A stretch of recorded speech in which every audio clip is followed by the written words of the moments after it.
আসসালামু আলাইকুম। অনেক ওয়েল্ডিং টেকনিক্যাল ট্রেনিং সেন্টার থেকে আমি মোহাম্মদ সাইদুল ইসলাম, ওয়েল্ডিং ট্রেনার। তো বরাবরের মতো আজকে আমরা একটা ডিফারেন্ট ভিডিও নিয়ে চলে আসলাম। তো আমরা তো সবসময় এফসিডাব্লিউটা বেশি করি। তো এমআইজি দেখা যায় আমরা তাদেরকে এফসিডাব্লিউ পাশাপাশি আমরা এমআইজি শিখাই। তো লাস্টে কয়েকটা জব ওয়েল্ডিং করাই যেন অন্তত অন্য জায়গায় যেন যে টেস্টে অ্যালাউ হয়। তো আসলে আজকে আমরা ক্যাপিং পাস নিয়ে কথা বলবো। যেমন আমরা এফসিডাব্লিউ যেভাবে ক্যাপিং করি আর এমআইজি তে ক্যাপিং করি একটু ডিফারেন্ট। যেমন আমরা এফসিডাব্লিউ তে যখন ক্যাপিং করি, এদিকে দেখি, আমরা এফসিডাব্লিউ তে যখন ক্যাপিং করি দেখা যায় আমরা কোনো দিক দিয়ে মুভিং করি না, কোনো উইভিং করি না, জাস্ট আমরা সোজা কি এই সাইডটা ধরে সোজা কি উপর দিকে উঠতে থাকি, ঠিক আছে, কোনো উপর দিকে উঠতে থাকি।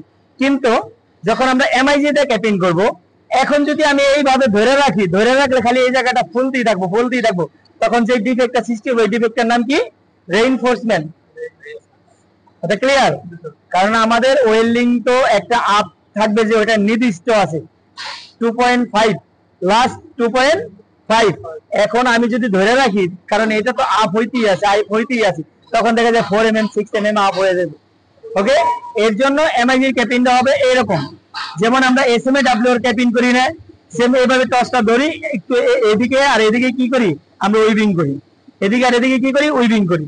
আমরা এসএমএডাব্লিউ কি ক্যাপিং করি না, ক্যাপিংটা কি একটু উইভিং করি না, সেম এটা আমরা এসএমএডাব্লিউ এর কোয়ালিটি একটু উইভিং করবো, একবার এই সাইডে যাবো, একবার এই সাইডে যাবো।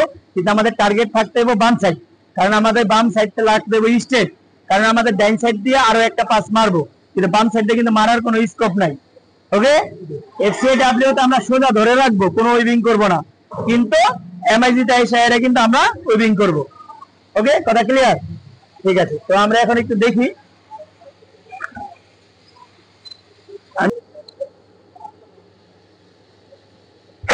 ফায়ার করেন।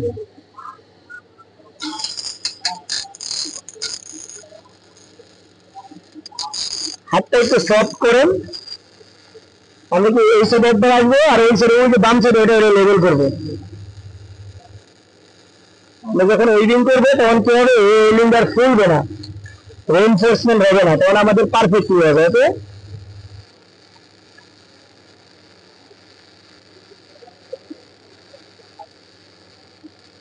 একবার ডান দিকে, একবার বাম দিকে, একবার ডান দিকে, একবার বাম দিকে।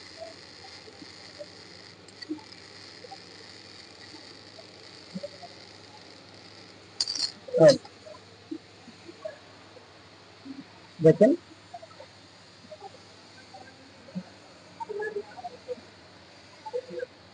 আমরা যে ক্যাপিং পাসটা করলাম, তো যখন আপনি এফসিডাব্লিউ তে করছেন তখন কি এরকম উইভিং করছেন? এদিকে লক্ষ্য করেন, যখন আমরা এফসিডাব্লিউ করছি, এখন কি আমরা দুই সাইডে একটু উইভিং করলাম না? তখন কি আমরা এই উইভিংটা করছি? তখন কি করছি? চলে গেছি, কারণ ওর ভিতরে ফ্লাক্স আছে, ওই ফ্লাক্সই আমার সাহায্য করছে ওয়েল্ডিংটা সরানোর জন্য। কিন্তু এখন আমি যদি নিজে থেকে ওয়েল্ডিংটা উইভিং না করি, তাহলে কিন্তু ওয়েল্ডিংটা সরাইতেছে না, খালি আপ হইতেছে। ওকে, এই হলো ডিফারেন্ট। হ্যাঁ, কিভাবে হাতে ধরে কাজ শেখাই। আসলে এই কিছু থিওরি যদি ওদেরকে আমরা না বললে দিই, দেখা যায় 2-10টা জব মারলেও ওরা হাত ক্লিয়ার করতে পারবে না।